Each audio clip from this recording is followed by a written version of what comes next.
Hello, everyone, and welcome to part 6 of our Psychology and Happiness course. So today we're going to be talking about some of my favorite topics. So first, we're going to talk a little bit about trauma and post-traumatic stress disorder. Then we're going to talk about resiliency and ways we can foster resiliency in ourselves and in our children. And then we're going to talk about growth after traumatic experiences. Okay, but before we jump into the material, I just want to say that recognize that we are all in different places with our traumas. Okay, some of our traumas may still be very fresh, while some of us may have been working on recovery for years. And due to many factors, we all experience trauma differently, and the amount of time it takes to heal from trauma is different from person to person. So, as we go through today's class, try to avoid comparing your or your loved one's healing journey to others because it's just not a fair comparison. Okay? So let's talk a little bit about trauma. So what is trauma or a traumatic experience? So a traumatic event is an experience that is beyond that of a typical stressor and overwhelms our capacity to cope. And most people in the United States will experience a traumatic event at some point in their life. However, most people who experience a traumatic event will not develop post-traumatic stress disorder, also known as PTSD. Okay, only about 6% of the United States population will develop PTSD at some point in their life. So although the majority of us will likely experience a traumatic event at some point in our lives, we most likely will not develop PTSD as a result of these traumatic experiences. Okay, but let's talk a little bit about PTSD. So PTSD is a medically diagnosed disorder that requires diagnosis and treatment from trained and licensed professionals. And symptoms of PTSD usually start immediately following a traumatic event, but also may not appear until months or years later. And symptoms of PTSD may come and go over many years. And according to the National Center for PTSD, if symptoms last longer than 4 weeks, cause you great distress, or interfere with your work or home life, you may have PTSD. So let's talk about PTSD symptoms. So there are 4 types of PTSD symptoms, but they may not be exactly the same for everyone. Okay, each person experiences symptoms in their own way. So the first type of PTSD symptom is reliving the event. So for example, having nightmares or flashbacks about the event, or triggers which you're seeing, hearing, or smelling something that causes you to relive the event. The second type of PTSD symptom is avoidance, which is avoiding situations or people that remind you of the event. And you may also avoid talking or thinking about the event. So for example, you may avoid getting help so you don't have to think or talk about the event, or you may avoid driving, for example, if you were in a car accident. So things like that. Okay, the third type of PTSD symptom is having more negative thoughts and feelings. So the way you think about yourself and others may be more negative. So for example, thinking the world is completely dangerous and that nobody can be trusted, or having feelings of guilt or shame about the event, or wishing you had done more to keep it from happening. Okay, the fourth type of PTSD symptom is feeling on edge, also known as hyperarousal. So you may be jittery or always alert and on the lookout for danger, or you might suddenly become angry or irritable. You may be startled easily, have a hard time sleeping or concentrating, or you may act out in unhealthy ways to cope with the traumatic event or the PTSD symptoms by using drugs or alcohol or driving aggressively or things like that. Okay, so these are the 4 types of PTSD symptoms to look out for. Okay, now let's talk about PTSD symptoms in children. So children under the age of 6 may get upset if their parents are not close by, have trouble sleeping, or act out the trauma in their play. Okay, children ages 7 to 11 may also act out the trauma through play, drawings, or stories.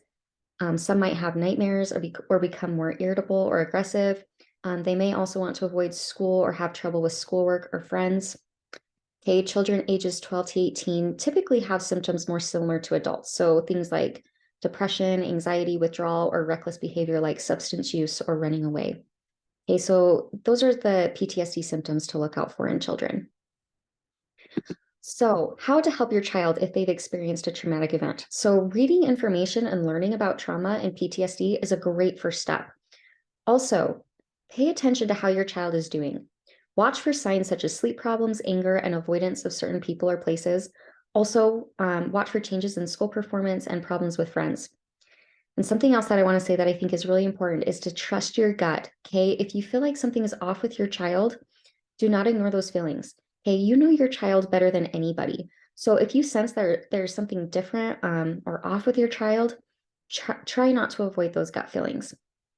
Okay, in addition, if your child has been through a traumatic event and or you believe they may have developed PTSD, you may need to reach out to a professional so that your child can receive proper treatment.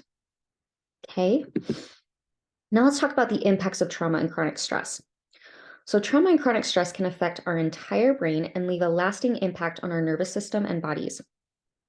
So let's first talk about some key changes that trauma and chronic stress have on the brain. So trauma and chronic stress have been found to increase the size and activity of the amygdala, which is responsible for activating the fight or flight response, or that sympathetic response. So our fight or flight response may be triggered more after a traumatic event than it was prior to the traumatic event. And we may also experience more emotions like fear and anger as a result of this enlarged and more active amygdala.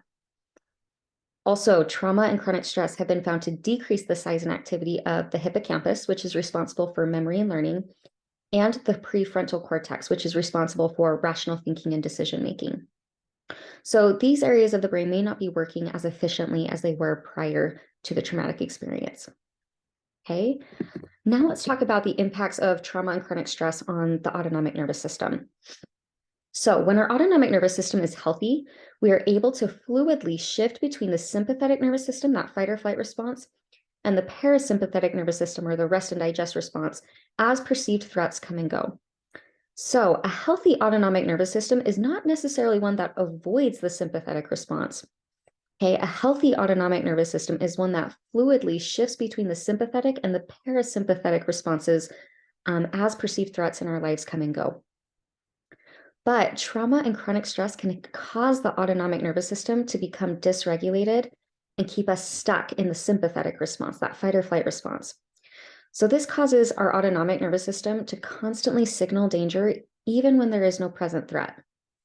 So this can cause normal activities like going to the mall, a friendly get-together, a car drive, or a simple work meeting to feel overwhelming and frightening. Okay? But now let's talk about a couple of things that can help us move on from traumatic events. So first, we're going to talk about resiliency. So resiliency allows us to bounce back quickly to our set point following a traumatic experience.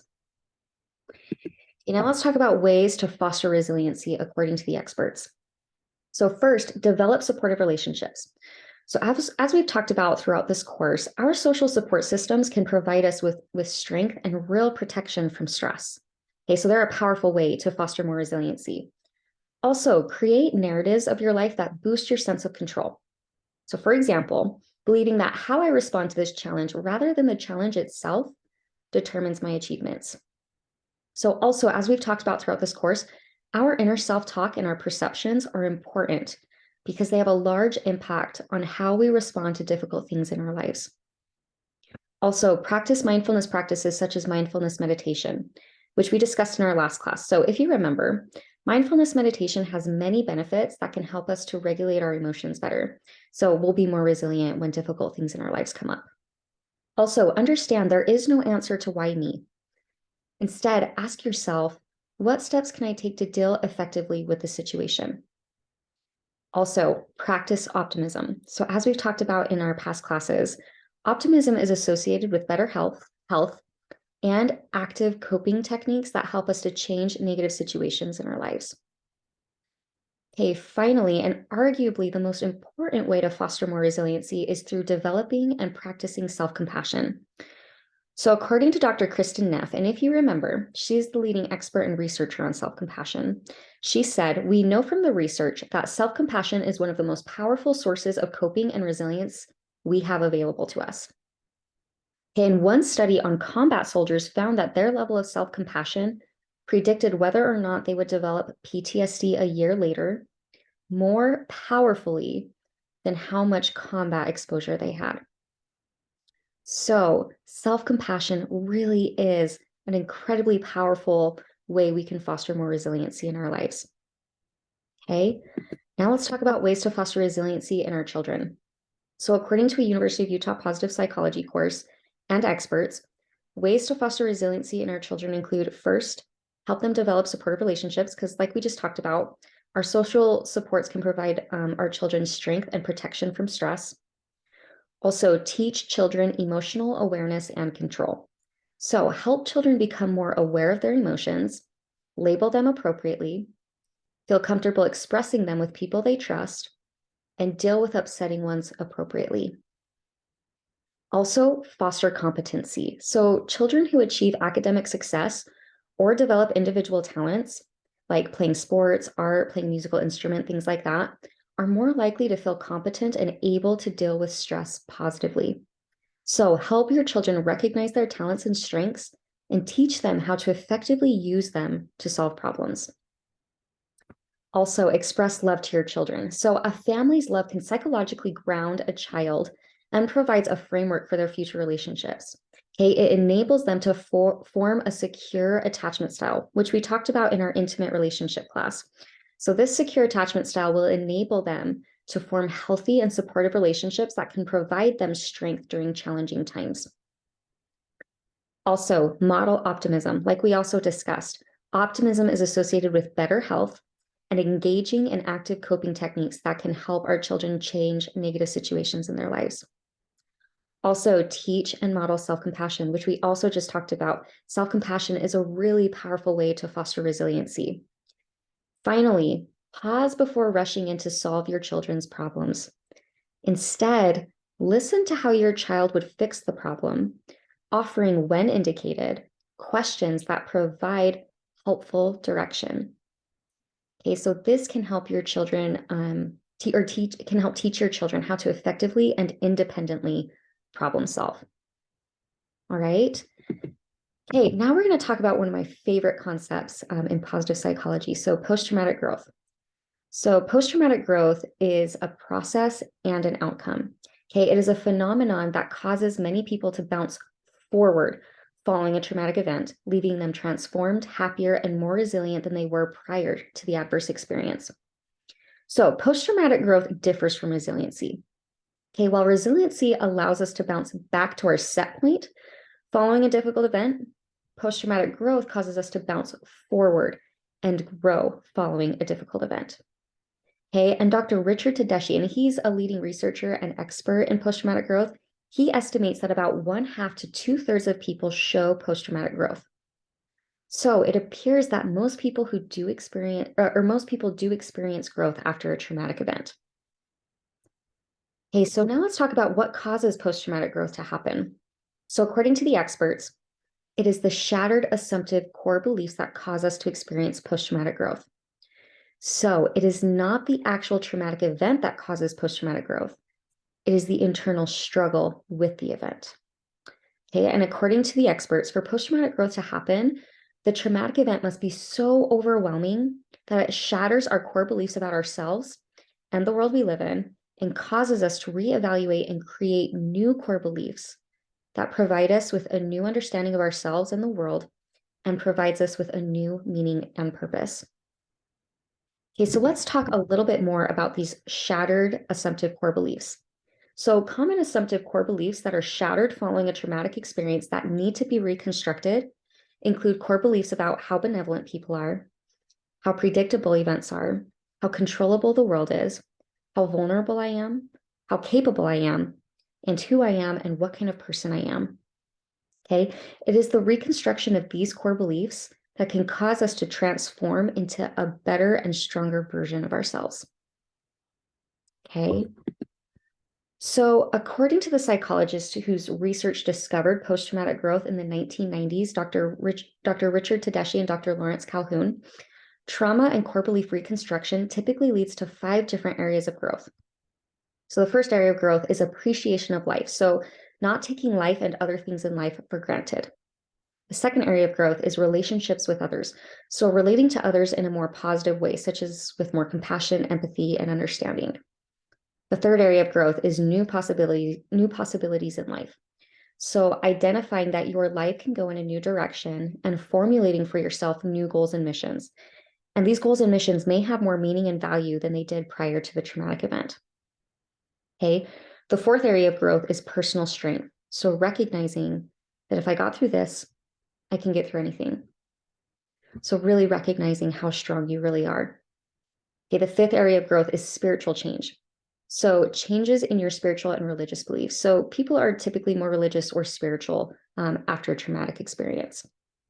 But not everyone experiences changes in all of these areas. Okay, some survivors focus more on some areas of growth than on others. So post-traumatic growth can look different from person to person. Okay, and there's a couple of important things that I want to talk about before we move on. So first, post-traumatic growth does not completely take away the pain or loss of a traumatic experience. Okay, we can and do experience pain and growth simultaneously. Also, post-traumatic growth does not require us to experience complete closure following the event. So for example, Rabbi Harold Kushner, and this is a picture of him to the left, lost his son and said this about the experience. And I hope you listen carefully because what he said is truly profound.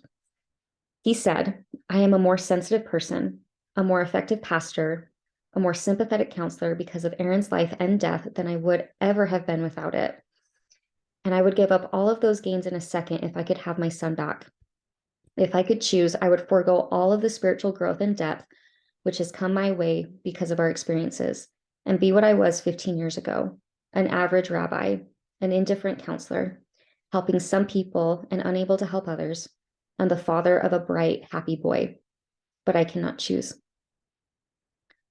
So I love what Rabbi Harold Kushner said because he really highlights that we do not need to experience complete closure following a traumatic event to also experience growth. Like he said, if he could choose, he would forego all of his growth that he has gained from the loss of his son to have his son back. However, because he cannot choose to have his son back, he chooses to use his growth to be a better rabbi and help others. Okay. Something else that's important that I want to point out is there is no time frame for healing and growth. Okay, the amount of time it takes to heal does not matter as much as what is happening during that time. So during that time, are you using effective methods to heal, such as seeking out professional support? Also, healing and growth are not linear. Okay, so as you can see from this graph on the left, experiencing healing and growth after a traumatic event can feel more like a crazy roller coaster ride. So while you're working hard on healing and experiencing growth, be patient with yourself in the process because it can be a bit messy. Okay. So now let's talk about one of my favorite examples of post-traumatic growth. So Louis Zamperini was an Olympic athlete who also became a World War II prisoner of war. So during the war, Zamperini and a crew of 10 other men went on a flight mission to find a pilot whose plane went down. And during this mission, their plane suffered mechanical failure and crashed into the ocean. And only Zamperini and 2 other men survived the crash and were stranded on a raft together for 47 days. And after one of the men died, Zamperini and one other man soon found themselves in Japanese territory and became prisoners of war for 2 years. And during this time, they were physically and psychologically tortured. And Zamperini was singled out by and abused repeatedly by a camp sergeant known as the Bird. And after the war, Zamperini was scarred by his experiences. Okay, he suffered from alcoholism, and him and his wife came close to divorce. However, after a life-changing sermon he heard in 1949, Zamperini began the healing process. So he forgave his tormentors. He found a camp for troubled youth called Victory Boys Camp, went on to become an inspirational speaker, and wrote 2 memoirs. And his life also inspired a biography and a 2014 film that has inspired millions of people throughout the world. I love Zamperini's example of post-traumatic growth because it really shows that no matter how terrible the experience is, there's always an opportunity to find a new meaning and purpose and grow in ways that may not have been possible if we had not experienced the traumatic event. Okay. So now let's talk about some ways to help us experience post-traumatic growth. So the first way is to seek professional treatment. So if symptoms of trauma are severe, persist longer than a month, and or are interfering with normal functioning, it may be time to seek professional help. Okay, treatment from a licensed professional is necessary to heal from PTSD. But if you've experienced a traumatic experience but did not develop PTSD, treatment is still beneficial because it can help you work through your traumatic event and the experiences, thoughts, and feelings associated with it. Okay, so this is a great way to help us to experience post-traumatic growth. Also, in Dr. Tedeschi's research, he found 2 traits that are strongly associated with post-traumatic growth. So the first is openness to experience, and the second is extroversion.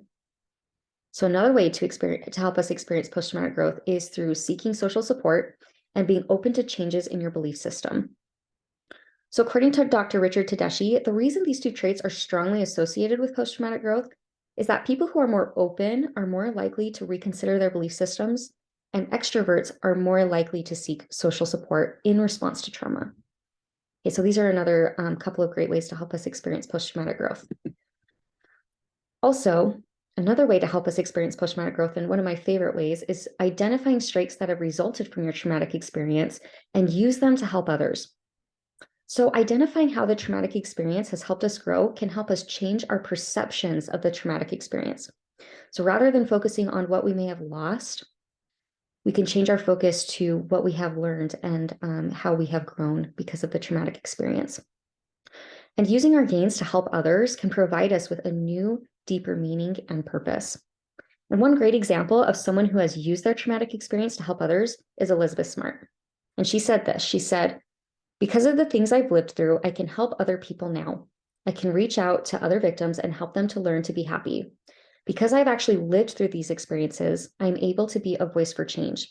If I hadn't had this terrible experience, I'm not sure I would have cared enough about these issues to become involved." So I love the example of Elizabeth Smart because she's an incredible example of someone who took such a terrible experience and used it to help strengthen others who have been through similar experiences. Okay, and one way to identify areas we have grown is by working through the Growing Stronger from Trauma worksheet. This worksheet can help us identify strengths we've developed as a result of our traumatic experiences. And you should be able to download this worksheet on this page, or you can find it at positivepsychology.com. However, before we move on, I want to point out something really important. Recognize that for some of us whose traumatic experience is still fresh, it may not be possible to identify or see areas of growth yet because our brains are still so focused on survival. However, this does not mean that we will not one day be able to identify areas of growth. So be patient with the process and maintain hope that you can one day identify areas of growth in yourself. Okay? Another way to help us experience post-traumatic growth is through letting go of self-blame and self-criticisms and increasing self-compassion. So according to Dr. Ron Siegel, and he's a psychology professor at Harvard Medical School, many individuals who have experienced trauma experience a lot of self-blame related to the traumatic event. So for example, they might think things like, "It is my fault that it happened. I shouldn't have dressed that way. I shouldn't have gone to that place," things like that. Also, those who experienced a lot of trauma experience a lot of self-criticisms related to their symptoms. So they may think things like, "Other people aren't afraid to drive. Why can't I drive? And other people aren't afraid to go to the mall. Why am I afraid to go to the mall? Okay, I am so weird." Things like that. So this self-blame and self-criticisms can lead to intense feelings of guilt and shame can make recovery very difficult. So let go of self-blame and self-criticisms by recognizing that your symptoms are normal in the context of your experiences. Okay, they do not indicate a defect in your character, sanity, or identity. Also, cultivate more self-compassion. So in our past classes, we talked about ways to cultivate self-compassion. So if you remember, 2 ways we can do this is through number 1, mindfulness meditation, and number 2, practice. So as we practice a new skill like self-compassion, we create and strengthen new neural pathways in our brains that will make responding to life's ups and downs with self-compassion more automatic. Okay, and Dr. Kristen Neff created several free self-compassion exercises that she offers for free on her website at selfcompassion.org. So I highly recommend going to her website and practicing these free self-compassion exercises daily to cultivate more self-compassion. Okay.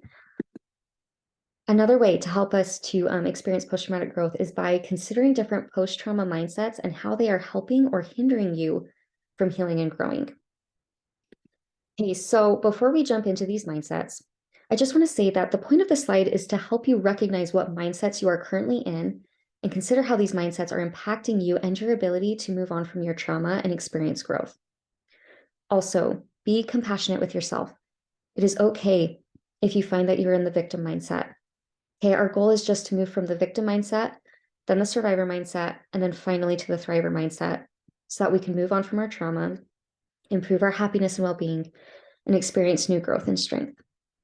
Okay, so there's a lot of information under each of these mindsets. So I'm not going to read all of the information, but I am going to point out a couple of things so that you can understand these mindsets a little bit better. So with the victim mindset, you may have a perception of lacking choice, have feelings of self-pity, feelings of shame or self-dislike, have self-destructive behaviors like addictions. You might have a sense of no future or a preoccupation with the past, and you may feel discouraged and immobilized. Okay, with the survivor mindset, this is when you're beginning to take control and you're beginning to heal. So the suffering is beginning to lessen, you're beginning to confront your trauma, and you may be influenced by the past, but you are no longer controlled by it. Okay, now with the thriver mindset, so you are committed to moving forward and planning for the future. You have an improved self-esteem, so you see yourself as more than a victim, you see yourself as a valuable person. You're reaching out to others and finding meaning and purpose. You are acquiring peace, happiness, renewal, commitment to life, optimism despite scars, and empowerment. And you're also feeling strong and compassionate. So you're able to connect with others who are suffering. Okay, so that's kind of the difference between these different mindsets. But again, the point of this slide is to help you recognize what mindset you are currently in. Consider how this mindset is helping or hindering you from recovery and growth, and encourage you to strive toward the thriver mindset so that you can move on from your traumatic experience and experience growth. Okay. Another way to help us experience post-traumatic growth is through physical exercise and practicing mindfulness meditation. So like we talked about in previous classes, exercise and mindfulness meditation can relieve stress and help us experience more positive emotions. Additionally, exercise and meditation have been found to have some effects that are opposite to the effects of trauma and chronic stress. So for example, mindfulness meditation decreases the size of the amygdala, where trauma and chronic stress increase it.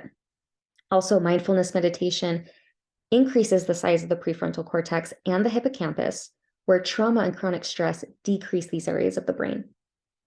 Also, mindfulness meditation activates our parasympathetic nervous system, that rest or digest response, where trauma and chronic stress can leave us stuck in the sympathetic response or that fight or flight response. So these are some great tools that we can use to help us heal from our trauma and chronic stress. However, mindfulness meditation may feel too overwhelming if the traumatic experience is still fresh. So in these cases, I highly recommend trying an exercise known as breath work. So although breath work doesn't have all the same benefits as meditation, it can help us get out of that sympathetic response because it can activate the parasympathetic response. Then after you've recovered a little bit from your traumatic experience, you can then move on to meditation. Okay, to learn more about breath work, type this link into your browser or click this link somewhere that should be available on this page. And this video will explain more about what breath work is and how to do it. Okay. And something I hope you remember after taking this class is that traumatic experiences can have a deep impact on our lives and assumptive beliefs about ourselves and the world we live in. Okay, it can take many years to heal from our trauma and experience growth. So be patient with yourself and with your loved ones who have experienced a traumatic experience. Remember, showing compassion and empathy for yourself and for others may be the most effective remedy to emotional pain. So oftentimes when our loved ones have experienced a traumatic event, we don't know what to say to help them. We want to help them, but we worry about saying something that might make it worse. So in these cases, I hope you remember this course and remember the power of just showing your loved ones empathy. By doing this, we truly can remove some of their emotional pain. Also, many times when we ourselves have experienced a traumatic event, we may also not know what to do to remove some of our own emotional pain. So in these moments, I hope you will also remember this course and remember the power of self-compassion. By showing ourselves self-compassion, we can become more resilient, remove some of our own emotional pain, and start our healing journey. Okay, now I just want to end our 6-part course and our class today on something called kintsugi. So kintsugi is the Japanese art of putting broken pottery pieces back together with gold. So instead of repairing the item and restoring it to its former state, this 400-year-old technique uses scars caused by damage to make the item more beautiful and more resilient than it was before. So using this as a metaphor for healing ourselves teaches us an important lesson. Sometimes in the process of repairing things that have broken, we actually create something more unique, beautiful, and resilient. So if you are currently struggling with a traumatic experience, or when you do experience a traumatic event in your life, I hope you remember this metaphor and remember that even though these experiences can shatter us to our core, They also provide us with an opportunity to put ourselves back together in a way that makes us stronger, more resilient, unique, and beautiful than we ever could have been without it. Okay, so in summary, most people who experience a traumatic event do not develop PTSD. Okay, PTSD is a medically diagnosed disorder that requires professional treatment. Trauma and chronic stress affects our brain, so it increases the size of the amygdala and decreases the size of the hippocampus and prefrontal cortex. Okay, it also affects our nervous system, so it dysregulates the nervous system and causes us to be stuck in the sympathetic response, or that fight or flight response. Okay, resiliency is our ability to bounce back after a traumatic event, and ways to build resiliency in ourselves and in our children were discussed. And post-traumatic growth is our ability to bounce forward following a traumatic experience. To experience post-traumatic growth, the event must cause us to reevaluate our core beliefs. And typically, people who experience post-traumatic growth grow in 5 different areas, including appreciation of life, relationships with others, new possibilities in life, personal strength, and spiritual change. Ways to increase our chances of experiencing growth include seeking professional help, seeking social support and being open to changes in our belief systems, identifying strengths and using them to help others, letting go of self-blame and self-criticisms and increasing self-compassion, considering different post-trauma mindsets and how they are helping or hindering you, and doing physical exercise and practicing mindfulness meditation. So, like I've talked about in our past classes, and I'm going to talk about today, everything we've talked about today is scientific backed ways to help us move on from traumatic experiences and experience growth. However, if you've been through a traumatic experience in your life, I still highly recommend reaching out to a therapist, because a therapist can provide you with that individualized support and help that can be especially helpful for your particular circumstance. So if you're interested in being connected with a therapist, just reach out to this number found at the bottom of this slide, and they can help connect you with one of our amazing therapists here at Connections Family Wellness. Hey, thank you so much. So before I end the class, I just want to say thank you for joining me and participating in this course. I hope you've learned some valuable information that can help you improve your lives and the lives of your loved ones. Again, thank you, and I hope you have a wonderful rest of your day.